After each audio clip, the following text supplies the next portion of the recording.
ተቆጥተው ነው የሚያዙት። ሲናገሩ የተቆጡ ይመስላሉ። እነሱ ሲናገሩ እኔ አእምሮ ይጨነቃል። ሰላም ጤና ይስጥልኝ ውድና የተከበራችሁ የፎዚቲቭ ተከታታዮች በያላችሁበት የዓለም ዳርቻ ሰላማችሁ ይብዛልኝ ብያለሁ። የዛሬውን ቪዲዮ እንግዲህ ብዙ እህቶች የሚጠይቁ ጥያቄ ስለሆነ ላይክ እና ሼር ሰብስክራይብ እያደረጋችሁ ለብዙዎቹ እንዲደርስ አድርጉልኝ። የብዙዎቻችሁ ጥያቄ እንግዲህ እንዳልኳችሁ አብዛኞቻችሁ ኮንትራት የምትመጡ እህቶቼ ብዙዎቻችሁ ወጥታችሁ መስራት የምትፈልጉ ናችሁ። እርግጥ ወጥቶ መስራት እንደ በፊቱ ቢሆን ጥሩ ነበረ፣ ደሞዙ ደህና ነበር በፊት። እንዲሁም ደግሞ ስራ ፈታችሁ አትፈቱም ነበረ ማለት ነው። አሁን ላይ ግን ወጥቶ መስራት እጅግ በጣም ከባድ ስለሆነ፣ ነገር ግን ወጥቶ መስራቱ ከባድ ነው ተብሎ ደግሞ ህይወታችሁ አደጋ የሚወድቅበት ቤት ላይ እንዲሰሩ እኔም አልፈልግም። ስሩም ብዬ አልልም ማለት ነው። ስለዚህ ከኮንትራት ቤት መውጣት ያለባችሁ ልጆች እነማን ናችሁ? ምን ሲሏችሁና ምን ስኮኑ መውጣት ያለባችሁ? ከዚህ በፊት በጣም ብዙ ጊዜ ቪዲዮ ደጋግሜ ሰርቻለሁኝ። አብዛኞቻችሁ ግን ላይቭ ላይ ስገባ የምጠይቁ ጥያቄ ይህን አንድ አይነት ጥያቄ ነው እና ያው እንግዲህ በየጊዜው በየቀኑ ስለሆነ እኛ የምንሰደደው በፊት የሰማችሁ ወይም ደግሞ በፊት ያያችሁ አይደላችሁ የምጠይቁት፣ አዲስ የመጣችሁ ናችሁ ብዙዎቻችሁ። ከመጣን 3 ወራችን ነው። አሁን 4ኛ ወራችን ይዘናል። ግን እንደ በፊቱ አይደለም ጸባያቸው። ልጆቹም ይጮሃሉ፣ ይጨቃጨቃሉ። ሴትዮዋም ጸባዋ ተቀይሯል። ሰውየውም እንደዛው። ለምንድን ነው ከ3 ወር ወዲህ የተቀየሩት? የብዙዎቻችሁ ጥያቄ ነው እና ሲያዙን ይጮሃሉ፣ ልጆቹ ሲጫወቱ ይጮሃሉ። ብቻ ሲናገሩ ያስፈራሉ፣ ያስደነግጣሉ የምትሉ እህቶች ናቸው አብዛኞቻችሁ። በመጀመሪያ ስደት ላይ ስትመጡ ማወቅ ያለባችሁ ነገር ሀገራችን ላይ እንዳለው ነገር ሁሉም ነገር ትክክል ሆኖ አይመጣም ማለት ነው። ስደት ብዙ ፈተና አለው። ከመጮህ ምንድነው ስሙ ይሄ ከመሳደብ ከግልምጫ ከዛም የባሰ እጅግ በጣም ብዙ ፈተና አለው ስደት ላይ ስንመጣ ማለት ነው። ስለዚህ የመጀመሪያ ስደት ላይ ስንመጡ አእምሯችሁን ማሳመን ያለባችሁ ነገር የሚመጣባችሁን ነገር ተቋቁማችሁ ልታልፉ መሆን አለበት። ከዚህ የባሰ ነገር ሊገጥማችሁ ስለሚችል ማለት ነው። ስለዚህ እህቶቼ ምንድን ነው የምላችሁ፣ የመጀመሪያ ሰዎቻችሁ ሲያዟችሁ ቢጮሁ ይጮሁ፣ ምን ቸገራችሁ እናንተ። በሁለተኛ ስልካችንን ጠልፈውብናል እና ይከታተሉናል። ፎቅም ስንወጣ ይከታተሉናል፣ ኩሽናም ስንገባ ይከታተሉናል፣ የትኛውን ቦታ ላይ ስንንቀሳቀስ ይከታተሉናል። የብዙዎቻችሁ ጥያቄ ነው። ሁለተኛው ደግሞ ሲያዙን በፊት 3 ወር እስከሚሞላን ድረስ ጥሩ ነበር ጸባያቸው፣ ከ3 ወር በኋላ ተቀየረብን ነው የምትሉት ማለት ነው። ስለዚህ የመጀመሪያ 3 ወር እስከሚሆናችሁ ድረስ ጸባያቸውን ጥሩ ቢያደርጉላችሁ 3 ወራችሁ ያቺ በ3 ወር ውስጥ እናንተ የምትፈልጉትን ቤት የመቀየር መብት አላችሁ ማለት ነው። በዚያ በ3 ወር ውስጥ ሰዎቹ ካልተመቿችሁ ቀይሩ ብላችሁ የመጣችሁበትን ቢሮ አናግራችሁ መቀየር ትችላላችሁ። ስለዚህ እነሱ ደግሞ የእናንተን እንዳትቀይሩባቸው ወይም ደግሞ እንዳትሄዱባቸው ጸባያቸውን አሳምረው የሚጮሁ ከሆነ ድምጻቸውን ቀንሰው የሚሳደቡ ከሆነ ጨዋ ሆነው 3 ወራቸውን ያሳልፋችኋል ማለት ነው። አረብ 3 ወር ጤና ሆነልን ብላችሁ ከ3 ወር በኋላ ተቀየረ ብላችሁ አትጨነቁ። ምክንያቱም ሁሉም ሰው ጥቅም ስለሚፈልግ እነሱ ደግሞ ያችን 3 ወር እናንተን ዝም ብለው የሚያዋችሁና እናንተን ዝም ብለው በየዋህ ወይም ደግሞ ጥሩ ሰው ሆነው የሚቀርባችሁ ወደ መክተብ ወይም ደግሞ ወደ መጣችሁበት ቢሮ እንዳትመለሱባቸው። የእኛ ሰዎች ጥሩ ናቸው ብላችሁ ራሳችሁን አሳምናችሁ ስራችሁን እንድትሰሩላቸው ማለት ነው። ስለዚህ ከ3 ወር በኋላ ከ3 ወር በፊት የነበረው ጸባያቸው ቢቀየርባችሁ አይድነቃችሁ እና ብዙም አትጨነቁ ማለት ነው። የመጀመሪያ ጸባያቸው ጥሩ ስለሆነ ጸባያቸው በዛው ይቀጥላል ማለት አይደለም። 3 ዓመት 4 ዓመት አንድ ቤት ሰርተን ጸባያቸው እኮ የሚቀያየሩብን አሉ። የለመድናቸው አረቦች አይመስሉም። ስለዚህ እናንተ ለ3 ወር ለ2 ወር ሳይሆን 2 ዓመት የሰራንባቸው ሰዎች ግልብት ብለው አንድ ቀን እንኳን አብረናቸው የተቀመጥን የማይመስላቸው አረቦች አሉና በጥቅሉ አረብና ነጭ ልብስ አንድ ነው። ይሄን ማወቅ አለባችሁ። ሌላው ጥያቄያችሁ ስልካችንን ጠልፈዋለች እና ትከታተለናለች። ፎቅም ሰውና ትከታተለናለች፣ ኩሽናም ስንገባ ትከታተለናለች፣ የትኛውን ቦታ ስንሄድ ትከታተለናለች ነው። እንኳን አይደለም ፎቅ ስትወጡ ቀርቶ ስተኙ ለምን አትከታተላችሁ? ምን ቸገራችሁ? እናንተ የመጣችሁት ለስራ ነው። እሷ ተከታተለቻችሁ አልተከታተለቻችሁ የእናንተ ስራ ሊሆን አይገባም። እናንተ ምንድነው ሊያስፈራችሁና ሊያስጨንቃችሁ የሚገባው እሷ በምትከታተላችሁ ሰዓት የእጅ አመልክ አለባችሁ። የምትሰርቁ ከሆነ ያላግባብ ስላችሁ ይሄ ስርዓት የሌለው አመጋገብ የምትመገቡ ከሆነ ምግብ ይሄ አሁን ቲክቶክ ላይ ምን ላይ እንደምናየው ምግብ ምናምን እየደበቃችሁ ይዛችሁ የምትሄዱ ከሆነ ክላሳችሁ የምታስገቡ ከሆነ እንዲሁም ደግሞ ጽዳታችሁን ስራችሁን በአግባብ የማሰሩ ከሆነ ኩሽና ገብታችሁ ምግብ ስትሰሩ የምትደፋፉ ከሆነ ያንን ፍሩ። እንኳን አይደለም እሷን አይደለም ፈጣሪያችሁን መፍራት አለባችሁ። እንደዚህ አይነት ነገር የምታደርጉ ከሆነ እናንተ ለስራ ነው የመጣችሁ። ስራችሁን ስትሰሩ ደግሞ ሰዎቹ ያውኛል ሊከታተሉኛል ብላችሁ ሳይሆን ፈጣሪ ያየናል ብላችሁ ነው መስራት ያለባችሁ። ሰው አያችሁ አላያችሁ፣ አረቦች እዛ ቤት እናንተ የሆነ ነገር ስታጠፉ ቢያዋችሁ ምንም የሚያመጡት ነገር የለም። ከቤታቸው ሊያስወጧችሁ ይችላሉ። ሌላ ምንም የሚያመጡት ነገር የለም። ግን ፈጣሪ ያያችኋል። ስለዚህ እናንተ መስራት ያለባችሁ ነገር መብላት ባለባችሁ ሰዓት በአግባቡ መመገብ፣ መተኛት ባለባችሁ ሰዓት በአግባቡ መተኛት፣ መስራት ባለባችሁ ሰዓት በአግባቡ መስራት፣ ማድረግ ያለባችሁን ነገር እሷ ትከታተለኛለች ብላችሁ ሳይሆን እናንተ ለህሊናችሁ ብላችሁ መስራት። ይሄ ከእናንተ የሚጠበቅ ነገር ነው። ስትበሉ ቢያዋችሁ ይዋችሁ። የምትበሉት ነገር ምንድን ነው የሚለውን ነገር እናንተ ወቁ። ምክንያቱም የምትበሉት ነገር ምንድን ነው ማለት አሁን አብዛኞቹ አንዳንድ እህቶች ተላጃ ውስጥ ጁስ ካለ ከነ ጁስ እቃው አንስተው የሚጠጡ ልጆች አሉ። ያ ነውር ነው። በሀገራችንም የተከለከለ ነው። ሲጀመር ሀገራችን ላይ ሴት ሊቁም አጠጣም ይባላል፣ ነውር ነው። ስለዚህ እናንተ እንደዛ የምታደርጉ ከሆነ ጥንቃቄ አድርጉ። ምግብ ከዛም ባላግባብ በእጃችሁ በማንኪያ ምናምን የምታደርጉ ከሆነ ጥንቃቄ አድርጉ። በስነ ስርዓት መብላት ያለባችሁ ምግብ በሰሃን አንስታችሁ በስነ ስርዓት ቁጭ ብላችሁ ወንበር ላይ በስነ ስርዓት ስትበሉ ታያችሁ።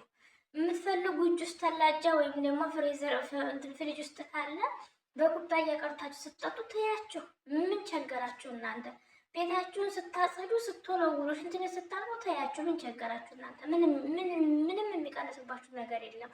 ለምን 24 ሰዓት እናንተ ስትከታተላችሁ የሚጎልባችሁ ነገር የሚያሳቅቃችሁ የሚያስፈራችሁ ነገር የለም። መፍራት ያለባችሁ ስራችሁን በአግባቡ ካልሰራችሁ፣ ምግብ በአግባቡ እንደማትበሉ ከሆነ ብቻ እነሱ የማይፈልጉትን ነገር ፈጣሪ የማይፈልገውን የማይወደውን ነገር የምትሰሩ ከሆነ ፍሩ። ካሜራ ደቅና ስለምትከታተላችሁ ማለት ነው። ሶስተኛው ጥያቄያችሁ ደግሞ አብዛኞቻችሁ ጥያቄ በተለይ ይህን ሰሞን ያላችሁ ቶች ላይቭ ላይ እየመጣችሁ የምትጠይቁኝ አንቺ ወተሽ አይደለም ወይ የምትሰሪው? ለምንድን ነው አንቺ ወተሽ እየሰራሽ እኛ እንደዚህ የምትየን የምትሉሽ ናቸው። አንደኛ እኔ ከኮንትራት የወጣሁት ከ6 ዓመት በፊት ነው። እኔ እዚህ ሀገር ከመጣሁ 8ኛ ዓመቴን ይዣለሁኝ። አዲስ አይደለሁም። ስለዚህ ቢያንስ ዓመት ከምናምን እኔ ኮንትራት ቤት ሰርቻለሁ። ከአቅሜ በላይ ስለሆነ ለህይወት አደጋ ስለሆነ እንዴት ዛሬ ያልፋል ወይም ደግሞ ነገ ብዬ የማልለው ነገር ስለገጠመኝ ነው እኔ የጠፋሁት እንጂ የመጥፋት ፍላጎቱ አልነበረኝም። ይህን ያህል ዓመትም እዚህ ሀገር እቀመጣለሁ ብዬ አላሰብኩም ነበር። ግን ፈጣሪ የፈቀደው ነው የሚሆነው። ያው በአጋጣሚ ወጣሁኝ፣ እዚህ ደረስኩኝ ማለት ነው። እኔ በአጋጣሚ ቢወጣም ግን እንደ ሰው እንደዛ ሀገር ወጥቶ እንደሚሰራ ሰው እዛ ቤት ወጥቼ ተዝናንቼ እንደፈለኩኝ የአማረኝ ምግብ እንኳን ወጥቼ አዝዤ በልቼ አላውቅም። ከስራ ስራ ነው፣ ከስራ ስራ ነው የምገባው። ስራ ካጣሁም የዛ ቤት ሄጄ ቁጭ ነው የምለው። የሰራሁትን ነገር አላጠፋም ማለት ነው። ስለዚህ የመጣሁበት አላማ ስላለ ያን አላማን ለማሳካት አንገቴ እንደፍቼ ነው የምሰራው። ስለዚህ እኔ የወጣሁበት ጊዜና አሁን ያለው ጊዜ የተለያየ ነው። ሰማይና ምድር ይራራቃል። እኔ በወጣሁበት ሰዓት ብትወጡ ስራ አታጡም። ደሞዝ የሚከፈለው እጥፍ ነው። ለምሳሌ ኮንትራት ቤት 1000 የሚከፈል ከሆነ ውጭ ላይ 2000 ብር ይከፈል ነበር፣ እስከ 3000 ብር ድረስ ይከፈል ነበር ማለት ነው። አሁን ግን ውጭ ላይ ወጣችሁ 1000 ብር እንኳን ስራ የለም። እናንተ አሁን ኮንትራት የምትሰሩ እህቶች ከ1000 ብር በላይ ነው ደሞዛችሁ። ምግብ ቋንቋ ከቻላችሁ እስከ 1500 ድረስ የምትከፈሉ እህቶቻችን አላችሁ። ስለዚህ እናንተን ከይህንን ደሞዛችሁን ትታችሁ ውጡ ብዬ አልልም። እኔ እንድትወጡም አልፈልግም። ሲጀመር አንድም እህት ከጠለብ ቤት እንድትወጣ አልፈልግም። እኔ ገብታችኋል። የሚመቻት ከሆነ ይሄ ተካሳ ነገር ምክንያት አድርጋችሁ እንድትወጡ አልፈልግም። ስለዚህ አረባችሁ የምትጮህ ከሆነ ልጆቹ ሲጫወቱ የሚጮሁ ከሆነ የተለያየ ነገር የሚሆኑ ከሆነ በጩኸት ብቻ እናንተ የምትሰሩበትን ቤት ጥላችሁ መውጣቱ ለእናንተ አደጋ ነው። እንደገና ደግሞ እዚህ ሀገር ላይ ሰውም ሆነ ምኑ እቃው ራሱ ይጮሃል። ምክንያቱም ቤቱ ባዶ ስለሆነ ይሄ ቀፎ ስለሆነ ቤቱ ትንሽ ነገር እንትን ሲል ይጮሃል።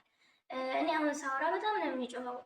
መጨረሻ ክላስ ላይ ሆኜ ነው እኔ አሁን ቪዲዮ የምሰራው። ምክንያቱም ሴትዮ ፎቃለች፣ ልጁ ተኝቷል፣ ባባ ተኝታለች፣ ብቻዬን ነው ያለሁት እና በጣም ነው የሚጮኸው። እንደዚህ ሆኖ በር ዘግቼ መጨረሻ ክፍል ላይ ሄጄ ነው ቪዲዮ እየሰራ ያለሁት እና ስለሚጮህ ማለት ነው።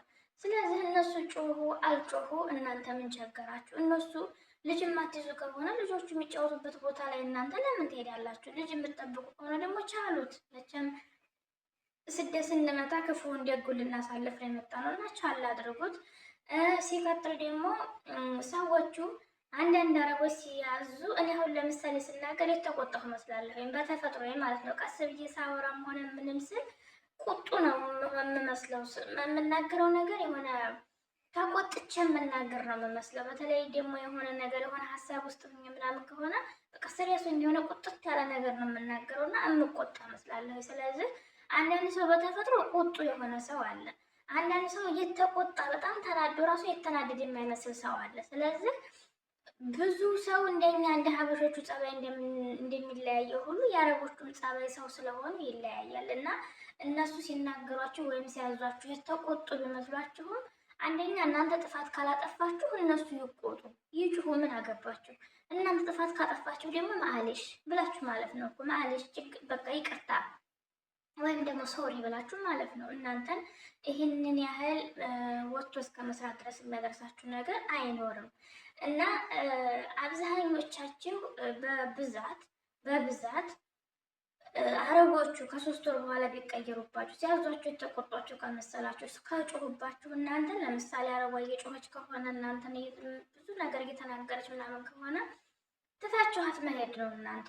ወይም ደግሞ እየሰማችሁ እንዳልሰማችሁ አንዳንድ ነገሮችን እኮ እያወቅን እንዳላወቅን ሆነን የምናልፋቸው ነገሮች አሉ። እየሰማን እንዳልሰማን ሆነን እኮ የምናልፋቸው የሆነን ነገር አትኩረት ሰጥተን ነው ካላጠነጠን ነው ወይም ደግሞ ካላጤን ነው አእምሯችን ውስጥ ከተን ካንትን ካላል ነው እንደሰማን ሆነን እየሰማን እንዳልሰማን ሆነን ካለፍ ነው እኛን አይጎዳንም። ስለዚህ እየሰማችሁ እንዳልሰማችሁ ሆናችሁ እለፏቸው። የእነሱን ጩኸትና ጭቅጭቅ ደግሞ እንደ ልምድ ወይም እንደ ቡና ሱስ ወይም ደግሞ ጧት ተነስተን ቁርስ እንደምንበላው እንደዛ አድርጋችሁ ይሉት። አሁን በፊት ስሰራባት የነበረ ሴትዮ እጅግ በጣም ጨቅጫካ፣ እጅግ በጣም ብዙ ዋጋ ያስከፈለችኝ ሴትዮ ነበረች። መጀመሪያ ግን ትጮሃለች፣ ትለፈልፋለች። ከምንም ቁጥረት አላውቅም። ብትጮህ ብትለፈልፍ ስራዬን በአግባቡ እሰራለሁኝ። ያጠፋሁት ጥፋት ካለ ማዕልሽ ብያ ትሄዳለሁኝ እና እናንተን ሊያስጨነቃችሁ አይገባም። እንደዚህ ተልካሻ ነገር ደግሞ ከኮንትራት ቤት ሊያስወጣችሁ አይገባም። ከኮንትራት ቤት ስትወጡ እንዲሁ በቀላሉ ቅርቡን ከሆናችሁ ከ4000 እስከ 8-7000 ሪያል ነው የምከፍሉት። እንደ ሀገራችሁ እንዳላችሁበት ቦታ እርቀት ይለያያል። በዛ ላይ የሚያወጣቸው ሰው ታማኝ ነው አይደለም የሚለውን ነገር እዚህ ወታችሁ ስራ ታገኛላችሁ አታገኝም የሚለውን ነገር ማሰብ ማጤን አለባችሁ ማለት ነው። የ8000-7000 ሪያል ከፍላችሁ መታችሁ እዚህ 8 ወር 7 ወር ደሞዝ ነው እንግዲህ 8000 ሪያል ብትከፍሉ በአንዳንድ ሺህ እንኳን ብትገቡ የ8 ወር ደሞዝ ነው ማለት ነው። ለዛውም ደግሞ ስራ ላታገኙ ትችላላችሁ እና 8 ወር እንደምንም ጥርሳችሁን ንክስ አድርጋችሁ ብትሰሩ ኮንትራታችሁን ጨርሳችሁ ወደ ሀገራችሁ ሄዳችሁ ሌላ ሀገር የምትቀይሩበት እድል ይኖራችኋል ብዬ ስላሰብኩኝ ነው። እንግዲህ የዛሬው ቪዲዮ ምናልባት ከጠቀማችሁ ብዬ ነው። ይሄ ቪዲዮ ትክክል ነው ለእህቶቻችን ይጠቅመናል የምትሉ ከሆነ ሼር እና ላይክ ሰብስክራይብ አድርጉልኝ። በእናታችሁ ቻናሌ ምንም እይታ እያገኘ አይደለም። ስለዚህ ላይክ አድርጉልኝ፣ ሼር አድርጉልኝ፣ ሰብስክራይብ አድርጉኝ። እወዳችኋለሁ። ስደት ላይ ስንመጣ ክፉም ደግም ሊገጥመን ስለሆነ መቻልን ልመዱ። ክፉ ነገር አይግጠማችሁ፣ ደግ ነገር ይግጠማችሁ። ሀገራችንን ሰላም ያድርግልን። በሰላም ለሀገራችን ያብቃን። ጦርነትን በቃ ብሎ ሀገራችንን ሰላሙን አምጥቶልን ህዝባችን በፍቅር የሚኖርበት በሰላም ወጥቶ የሚገባበት ሀገር ያድርግልን። ሀገራችን ሰላም ከሆነ ብዙዎቻችን ሀገራችን ላይ ብዙ ነገር ሰርተን መኖር እንችላለን እና ፈጣሪ ሀገራችንን ሰላሙን ያምጣልን። እወዳችኋለሁ። መልካም ጊዜ፣ መልካም ሁሉ ተመኘሁላችሁ። አረቦቻችሁንም ጸባያቸውን ያስተካክልላችሁ፣ ጥሩ ያደርግላችሁ እላችኋለሁ። እናንተንም ስራውን ቀለል ያድርግላችሁ። ወጥቶ ከመቅረት ፈጣሪ ይጠብቃችሁ። መልካም ጊዜ